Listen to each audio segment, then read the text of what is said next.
If it's an outlet, why do we need beating up people, shooting people, getting points for killing cops, hanging out with hookers and pimps as an outlet? Absolutely. I'm not going to defend every aspect of it, but just like a Hollywood blockbuster, I mean, that's people go for the entertainment value. It's pixelated violence.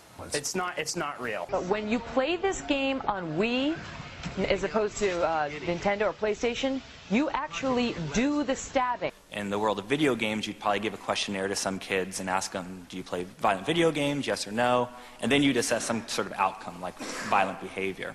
So you grab the knife, you are over your victim, plunging the knife into the victim as you play the game. It's banned in Britain, where the film board condemned its casual sadism and unrelenting focus on stalking and brutal slaying. They do find links between children who play violent video games and who are aggressive. My son was able to go into Best Buy here in South Miami last night and buy it at the age of 12.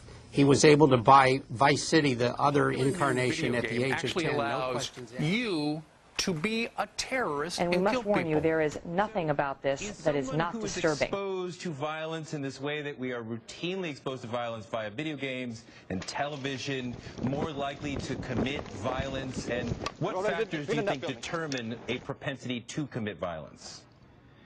Well, I don't think that watching violence turns a responsible person into a violent individual. What is critical is not what's on the screen or what's in the video game, but what is in the mind of the viewer or the video game player. About 9:40, and we started to hear some loud pops, but none of us really thought that it could have been gunshots. Shortly after 11:15 Mountain Time, the first signs of trouble.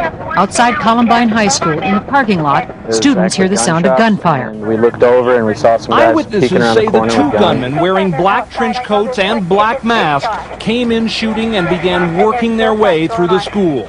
Teachers raced ahead to classrooms, yelling for students to run. Someone pulled a fire alarm.